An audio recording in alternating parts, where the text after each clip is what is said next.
Ya, baik saudara-saudara sekalian. Waktu menunjukkan pukul 17 persis. Kita tunggu 1 menit lagi, teman-teman, supaya bisa bergabung dengan perkuliahan kita. 1 menit lagi, kuliah akan kita mulai.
Ya, baik, kita mulai perkuliahan kita. Bismillahirrahmanirrahim. Assalamualaikum warahmatullahi wabarakatuh.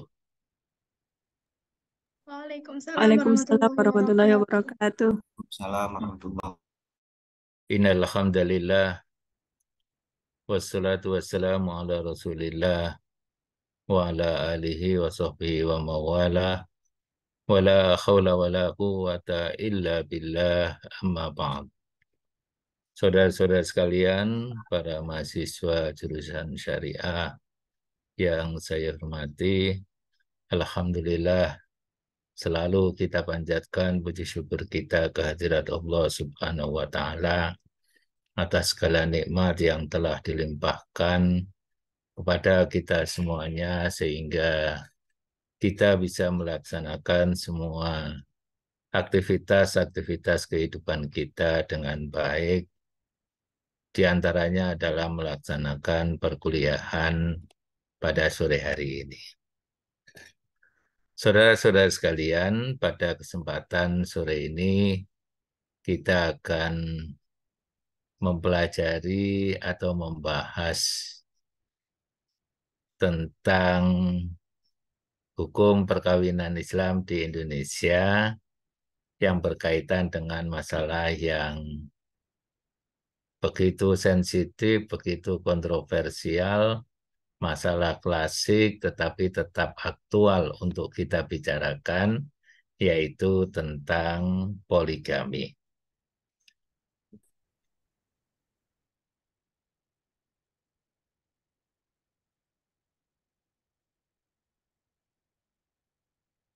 Ya, poligami. Kita mulai dari pengertian.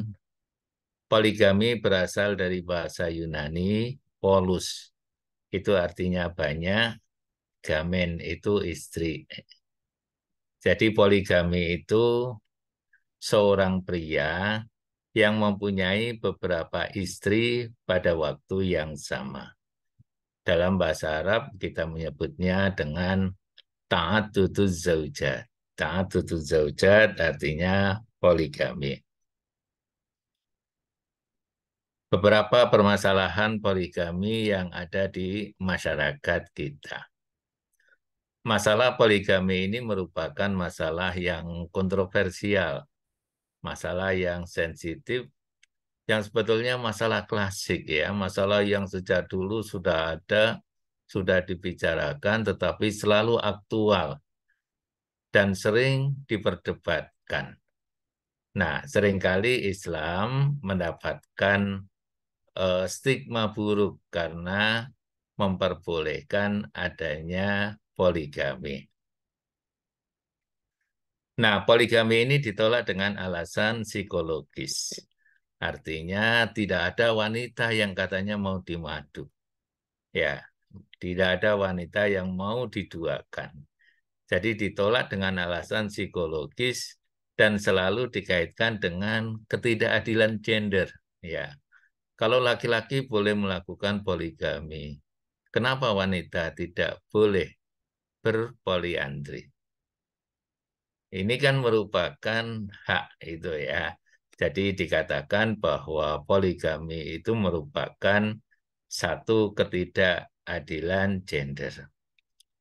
Barat mengatakan bahwa poligami itu adalah salah satu bukti bahwa ajaran Islam dalam bidang perkawinan itu sangat diskriminatif terhadap perempuan. Nah, tentu orang yang membicarakan atau orang yang berbicara seperti itu adalah orang yang tidak mendalami bagaimana sebetulnya hukum Islam. Jadi menurut mereka poligami itu merupakan satu perbuatan yang sangat diskriminatif terhadap perempuan.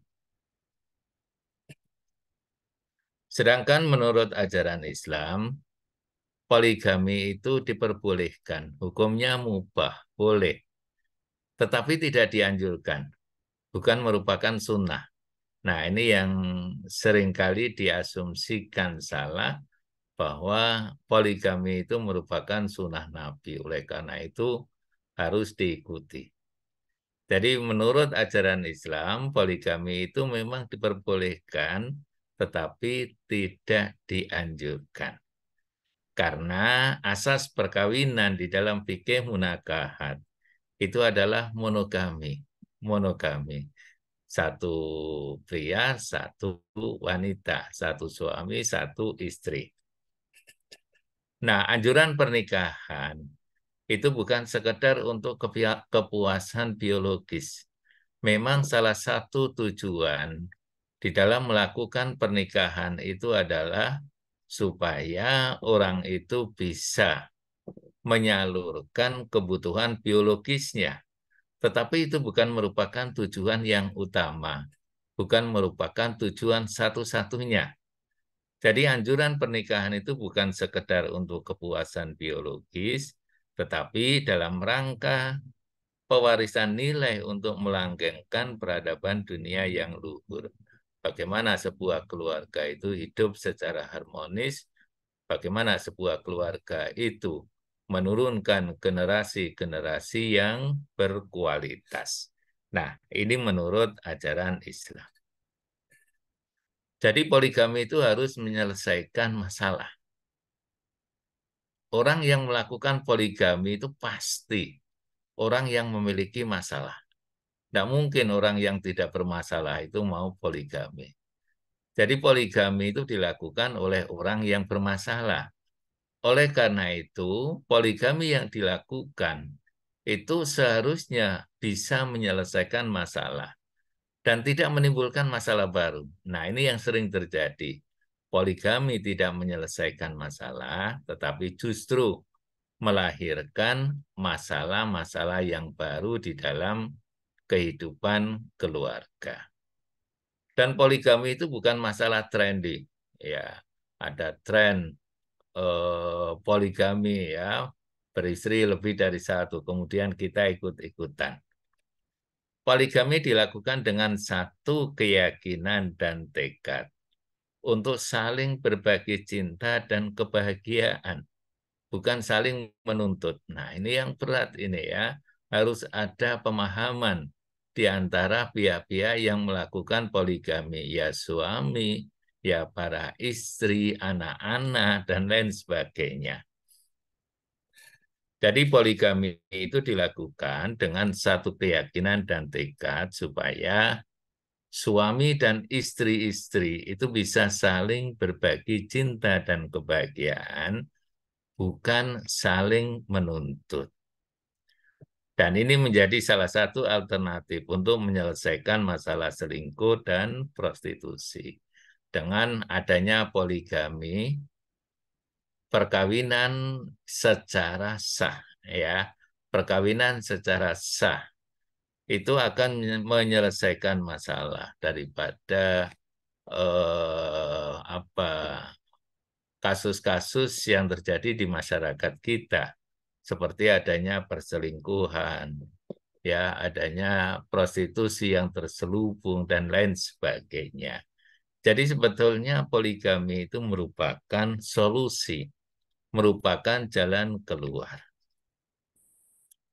Nah, saudara-saudara sekalian, biasanya ayat Al-Quran yang dijadikan sebagai dalil, ya, sebagai argumentasi dan dasar hukum tentang poligami itu adalah Al-Quran surat An-Nisa ayat 3.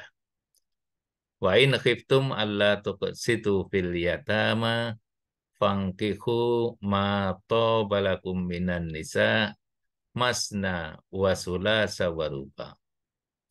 Fa in khiftum alla ta'tilu fawahidah au ma malakat aimanukum dzalika adna alla ta'ulu.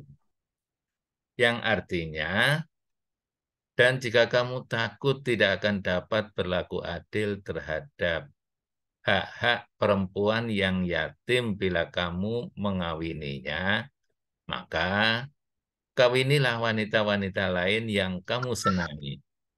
2, 3, atau 4.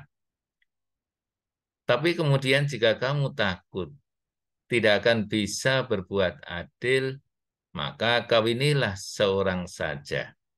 Atau budak-budak yang kamu miliki. Yang demikian itu adalah lebih dekat kepada tidak berbuat aniaya. Jadi ayat ini menyatakan tentang kebolehan untuk melakukan poligami. Seorang laki-laki boleh menikah dalam waktu yang sama dengan 2 orang istri, 3 orang istri, atau 4 orang istri, maksimal adalah 4. Tetapi ada satu syarat yang sangat berat, yaitu adil. Ya, adil. Oleh karena itu, kalau seseorang khawatir untuk tidak bisa berbuat adil, ya tidak usah melakukan poligami. Karena konsekuensinya itu akan berat, baik di dunia maupun di akhirat. Maka kawinilah seorang saja. Atau budak-budak yang kamu miliki, yang dulu memang pada zaman jahiliyah ada suatu tradisi di mana melakukan hubungan seksual dengan budak itu diperbolehkan tanpa adanya suatu akad nikah. Nah, yang demikian itu lebih dekat kepada tidak berbuat aniaya. Menikahi satu orang istri itu lebih aman, lebih selamat untuk tidak melakukan satu kedoliman terhadap orang lain. Maka kalau bisa ya satu pria, satu wanita. Quran Surat An-Nisa ayat 3.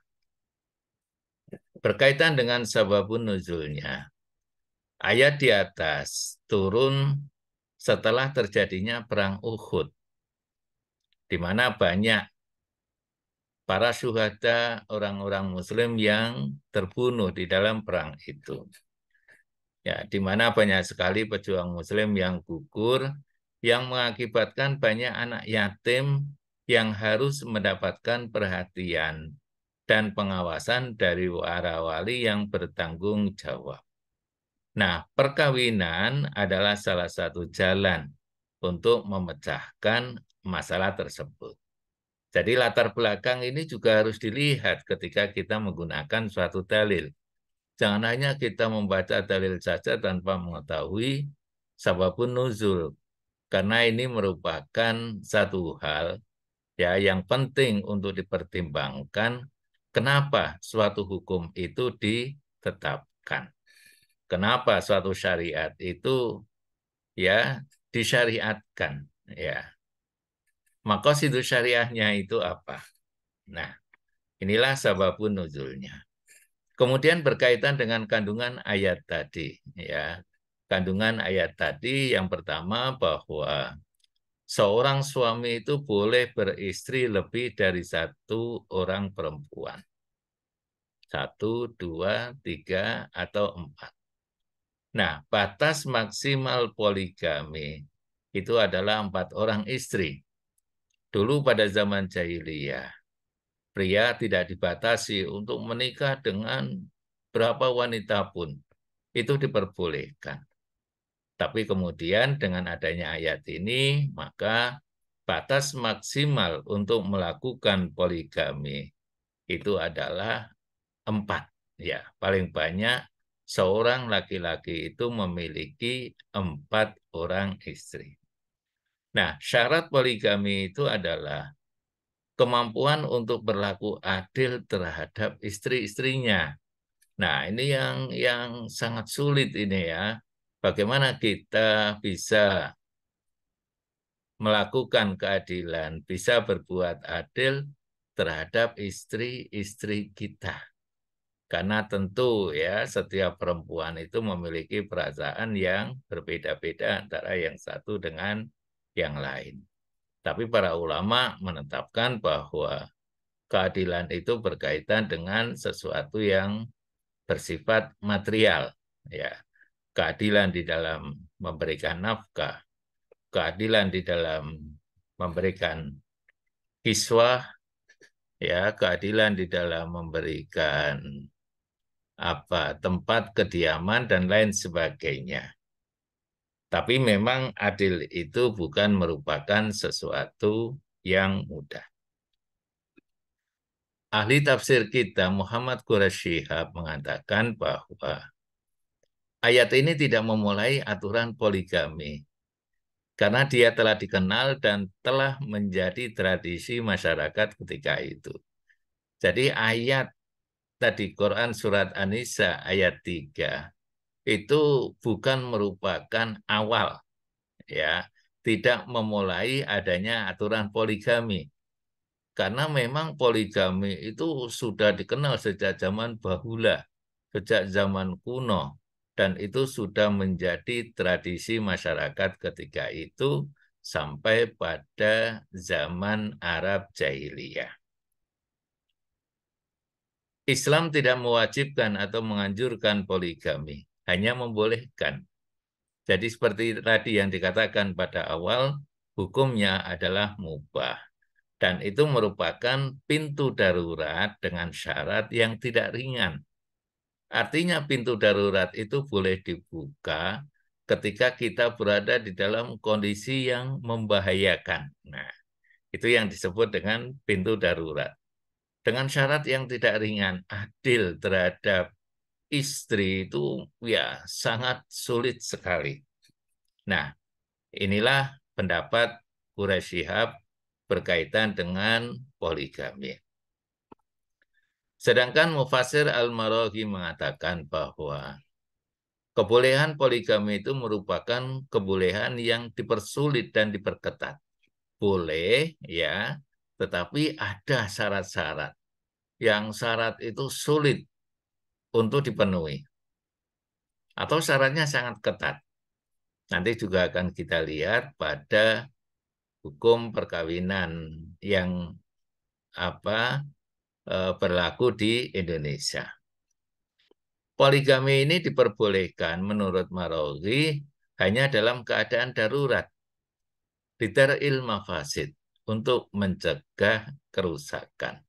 Ya, contoh misalnya apabila laki-laki itu memiliki dorongan nafsu yang kuat, sementara istrinya itu tidak bisa karena memiliki penyakit, misalnya tidak bisa melayani dalam hal itu dengan baik.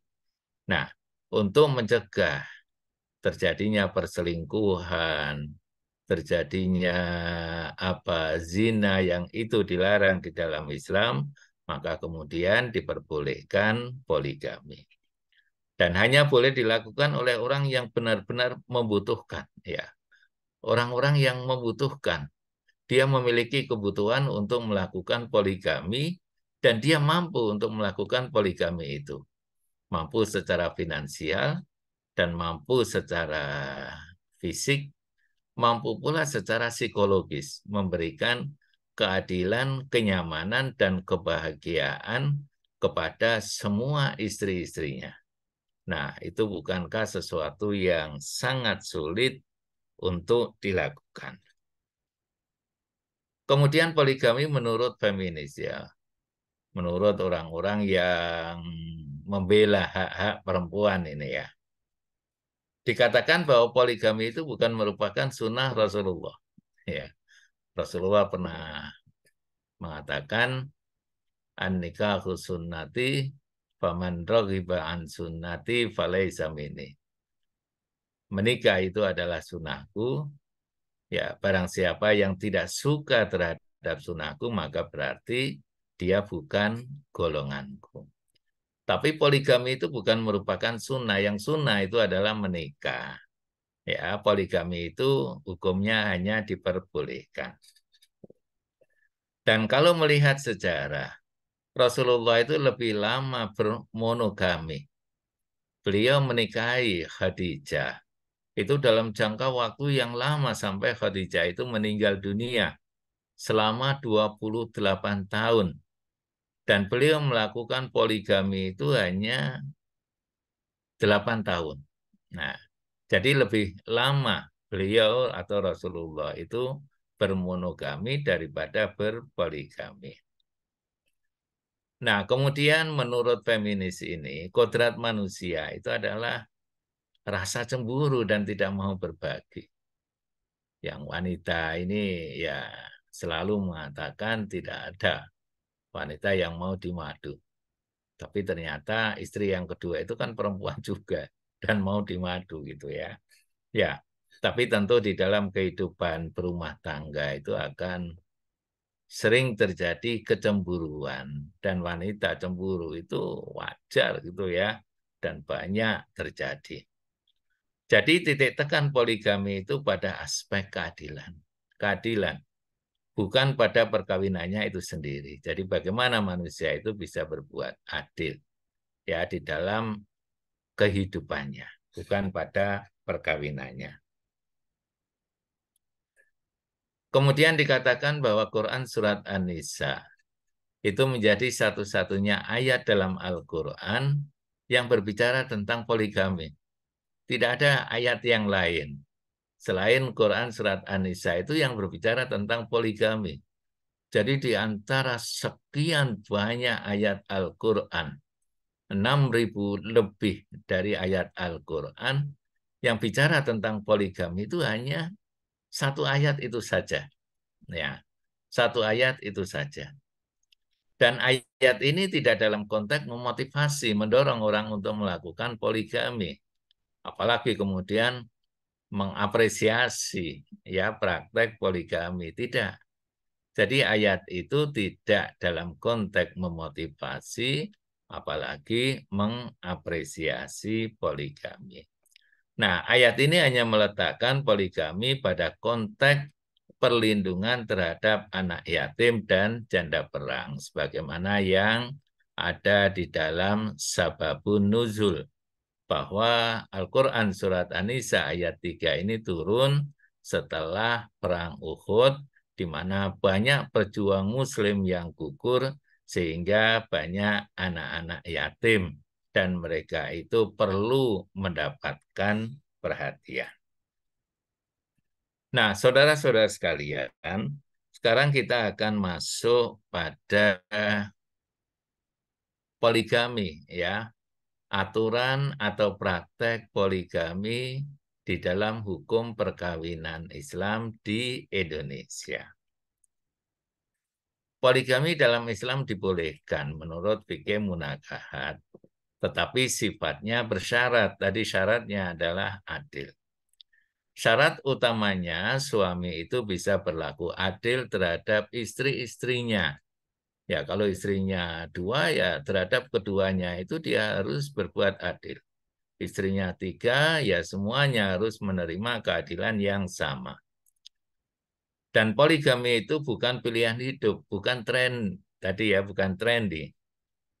Tapi benar-benar merupakan solusi, ya jalan keluar dari permasalahan yang dihadapi di dalam keluarga tersebut. Nah, supaya tidak disalahgunakan berkaitan dengan masalah poligami itu dan untuk mencapai kemaslahatan. Ya, jalbul masoleh wa dar'ul mafasid. Negara itu dibolehkan membuat aturan-aturan yang detail tentang poligami. Jadi syariat Islam membolehkan pemerintah atau negara atau penguasa itu membuat aturan-aturan yang terkait dengan poligami. Karena kalau ini tidak diatur, maka bisa jadi poligami itu disalahgunakan. Bukan manfaat, bukan maslahat yang dicapai, tetapi madorotnya. Nah, maslahat itu berkaitan, ya, aturan-aturan yang detail yang berkaitan dengan maslahat itu berkaitan dengan syarat misalnya. Apa syarat orang melakukan poligami? Alasan. Jadi apa orang berpoligami itu harus ada alasannya. Jangan untuk gaya itu saja. Lalu bagaimana prosedur tata cara yang harus dia lakukan untuk bisa melakukan poligami dan lain sebagainya. Itulah hal-hal yang bisa diatur oleh negara berkaitan dengan masalah poligami ini. Nah, poligami menurut Undang-Undang Perkawinan. Dalam Undang-Undang Perkawinan disebutkan bahwa pada asasnya dalam suatu perkawinan, seorang pria itu hanya boleh mempunyai seorang istri. Jadi asasnya itu adalah monogami. Namun demikian, pengadilan dapat memberi izin kepada seorang suami untuk beristri lebih dari seorang apabila dikehendaki. Nah, jadi di sini pada pasal ini harus ada izin dari pengadilan supaya seorang pria itu bisa melakukan poligami. Jadi dengan demikian, asas hukum perkawinan Indonesia itu adalah monogami. Akan tetapi undang-undang memberikan peluang untuk melakukan poligami. Sehingga dikatakan bahwa asas yang dianut oleh undang-undang perkawinan kita itu adalah asas monogami tapi tidak mutlak. Ya, tidak mutlak karena di dalam kondisi tertentu seorang laki-laki itu masih diperbolehkan untuk melakukan poligami. Jadi asasnya monogami tapi tidak mutlak. Hanya dibatasi dengan syarat-syarat, dengan alasan dan prosedur tertentu. Nah, suami yang mau berpoligami itu wajib mengajukan permohonan kepada pengadilan. Tidak begitu saja melakukan pernikahan yang kedua, ketiga, keempat, ya, tapi harus mengajukan permohonan kepada pengadilan. Tidak boleh kemudian nyelonong melakukan akad nikah secara sirri, tidak boleh. Nah, izin poligami itu dapat diberikan dengan berbagai macam alasan. Alasan yang pertama, bahwa istri tidak dapat menjalankan kewajibannya sebagai istri. Kalau istri masih bisa menjalankan kewajibannya, baik secara fisik, ya, secara fisik maupun secara psikologis, ya, dia mampu melayani suaminya, ya, melayani kebutuhan biologis suaminya, ya, tidak perlu, tidak bisa dijadikan alasan untuk mengajukan permohonan poligami. Kemudian istri mendapat cacat badan atau penyakit yang tidak dapat disembuhkan. Alasan ini juga bisa digunakan sebagai dasar permohonan untuk melakukan poligami. Istri memiliki cacat badan atau penyakit yang tidak dapat disembuhkan. Dan yang ketiga, istri tidak dapat melahirkan keturunan. Karena memang regenerasi melahirkan keturunan itu menjadi salah satu tujuan perkawinan. Maka ketika seorang istri tidak bisa melahirkan keturunan, sang suami boleh ya, boleh bukan harus ya, boleh mengajukan permohonan untuk melakukan poligami kepada pengadilan. Tapi kalau suaminya tidak ada masalah, misalnya tidak punya anak, tidak masalah, itu ya tidak perlu mengajukan poligami. Kemudian syarat pengajuan permohonan poligami. Yang pertama adalah adanya persetujuan dari istri atau istri-istri. Kalau dia mau melakukan pernikahan yang kedua, tentu harus ada persetujuan dari istri yang pertama.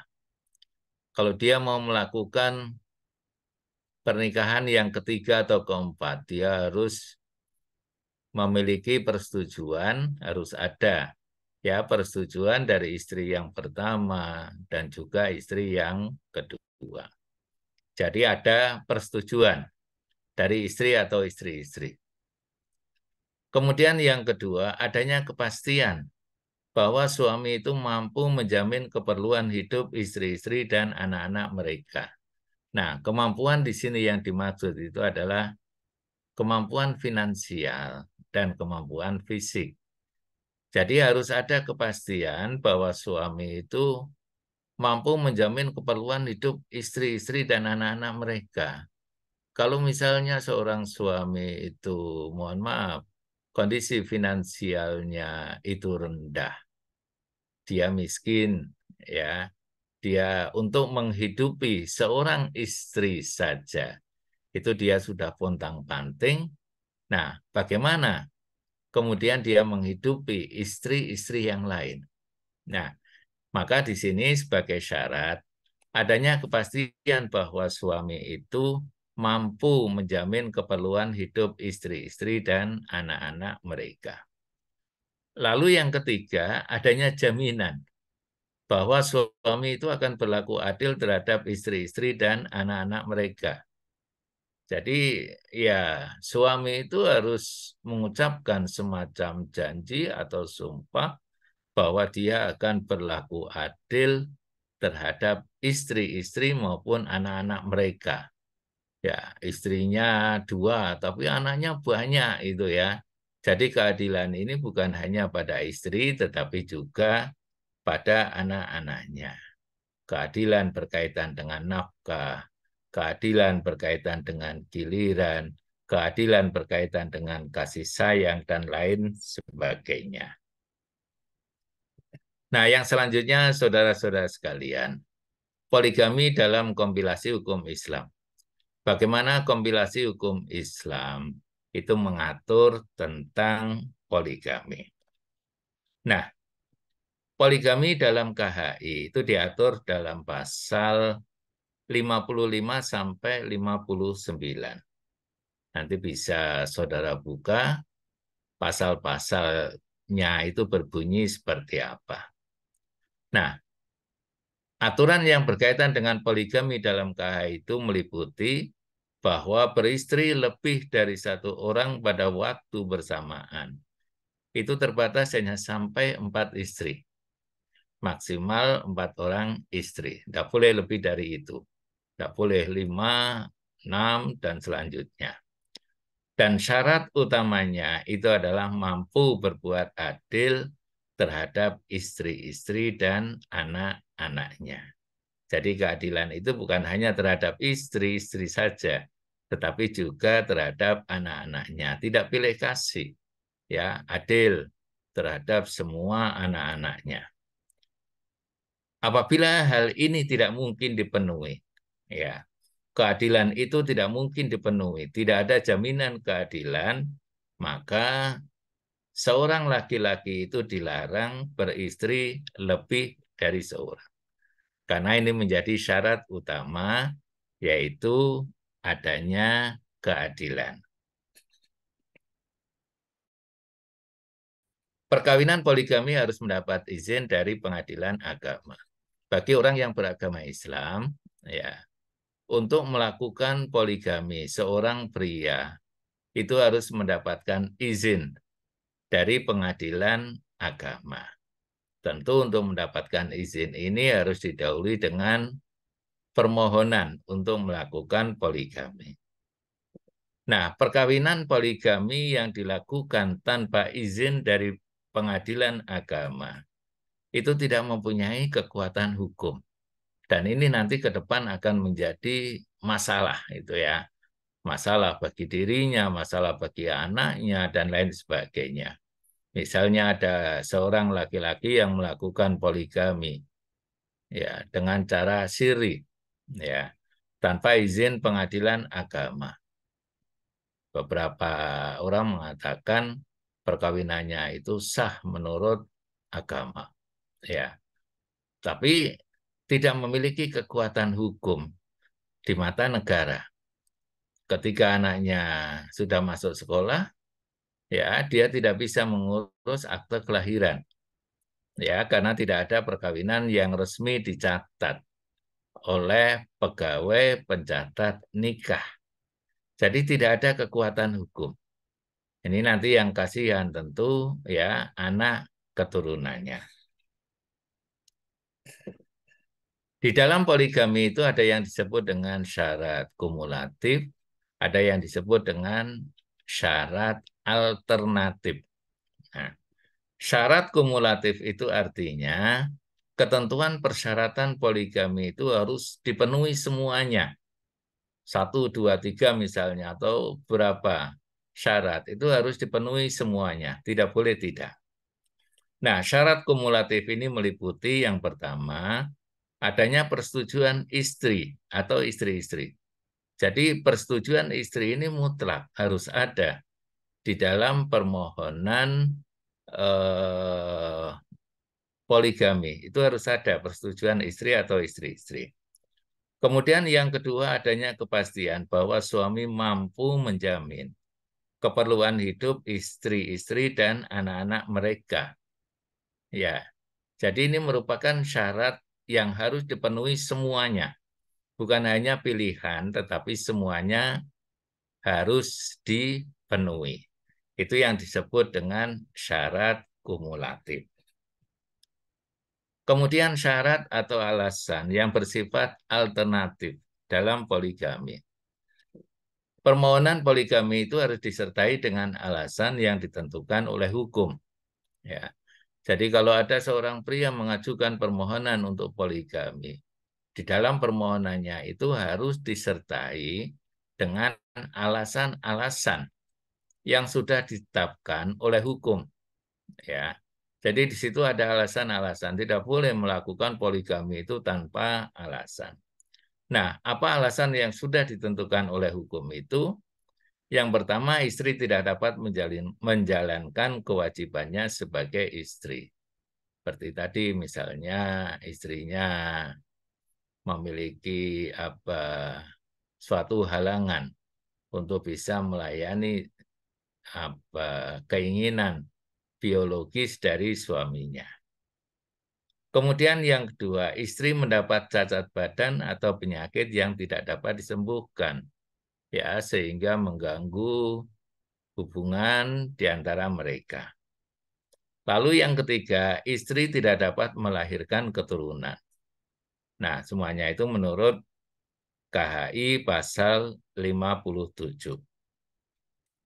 Nah, saudara-saudara sekalian, alasan-alasan ini disebut alasan alternatif atau syarat alternatif. Kenapa demikian? Karena menggunakan salah satu alasan itu sudah cukup. Jadi kalau mengajukan permohonan poligami dengan alasan istri tidak dapat menjalankan kewajiban sebagai istri, itu sudah cukup, ya. Tidak mesti semuanya ini harus dipenuhi. Itu yang disebut dengan syarat atau alasan alternatif poligami. Di mana alasan itu tidak perlu semuanya, meliputi semuanya, tetapi cukup salah satu di antara alasan-alasan tersebut.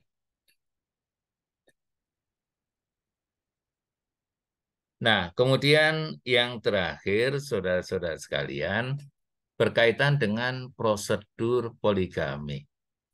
Bagaimana tata cara pengajuan poligami? Yang pertama adalah suami mengajukan permohonan poligami, di mana permohonan itu diajukan secara tertulis oleh suami ke pengadilan agama. Jadi seorang pria atau seorang suami itu mengajukan permohonan poligami secara tertulis kepada pengadilan agama. Nah, permohonan itu dilengkapi dengan syarat dan alasan poligami. Di dalam permohonan poligami itu harus tercantum hal-hal yang menjadi syarat dan alasan poligami. Kenapa dia melakukan poligami? Kemudian apakah syarat-syarat itu ya sudah dipenuhi ataukah belum? Kemudian yang ketiga, setelah suami mengajukan permohonan yang lengkap dengan syarat dan alasan, kemudian pengadilan mengadakan sidang, ya, mengadakan sidang. Di dalam sidang itu permohonan diperiksa. Dalam sidang pengadilan, ya pemeriksaan itu berkaitan dengan alasan poligami. Di sini suami dan istri itu dipanggil di dalam sidang pengadilan yang sama. Ya, di situ ditanya tentang alasan poligami. Misalnya, istri tidak dapat melaksanakan tugas sebagai istri. Ya, di situ tertulis begitu. Lalu di cross check kepada istri apakah memang benar. Ya, dia sudah tidak sanggup melakukan tugas-tugas sebagai istri. Kemudian tentang persetujuan istri, ya, apakah istri yang bersangkutan itu setuju? Nah, persetujuan ini juga tentu diungkapkan secara tertulis, ya, secara tertulis. Persetujuan istri, di situ ada tanda tangan istri atau istri-istri. Kemudian yang ketiga adalah kemampuan suami dan jaminan berlaku adil. Nah, itu diperiksa oleh hakim, dikorek. Ya, bagaimana penghasilan suami? Dia bekerja di mana? Penghasilannya per bulan berapa? Kebutuhan ya keluarga itu berapa? Nah, kalau tidak ada kemampuan, maka tentu pengadilan tidak akan mengizinkan. Kemudian kalau tidak ada jaminan untuk berbuat adil, pengadilan juga tidak akan mengizinkan. Nah, jadi setelah permohonan itu diperiksa secara teliti, berkaitan dengan alasan, persetujuan istri, kemampuan suami. Nah, setelah pemeriksaan dianggap cukup, maka kemudian pada persidangan yang terakhir, ya pengadilan mengeluarkan sebuah penetapan. Nah, penetapan ini bisa berisi dua hal. Yang pertama, penetapan itu menerima atau menolak.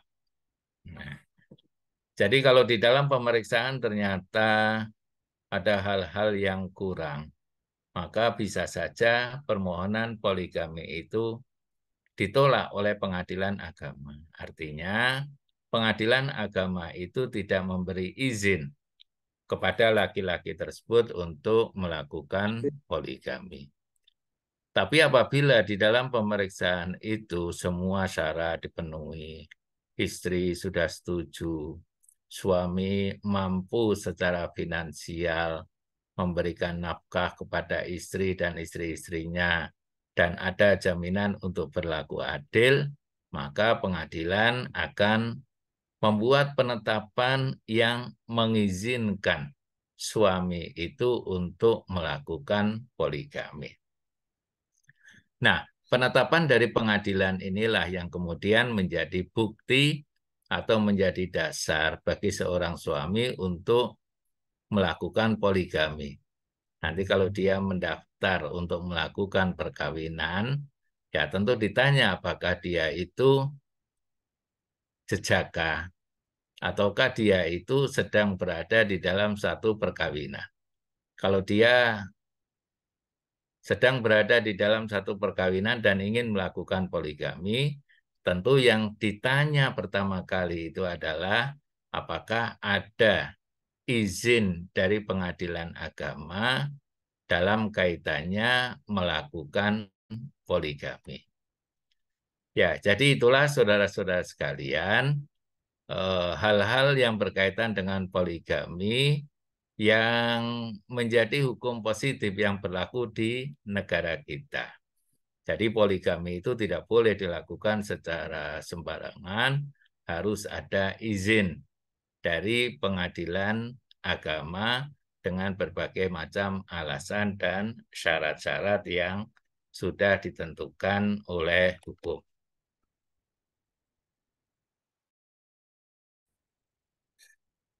Baik, saya kira itu ya materi yang saya sampaikan di dalam perkuliahan kita sore hari ini, yaitu tentang poligami. Tadi kita dahului dengan poligami menurut Islam dalam fikih munakahat dan dilanjutkan dengan poligami menurut hukum positif yang berlaku di negara kita Indonesia. Baik, mudah-mudahan bermanfaat. Kita akhiri perkuliahan kita pada sore hari ini dengan bacaan hamdalah.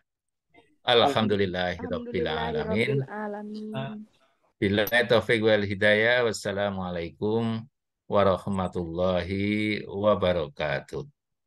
Waalaikumsalam Terima warahmatullahi kasih banyak wabarakatuh. Bapak. Terima kasih banyak Bapak. Terima kasih, Ya, Bapak. saya izin untuk meninggalkan ruang Zoom.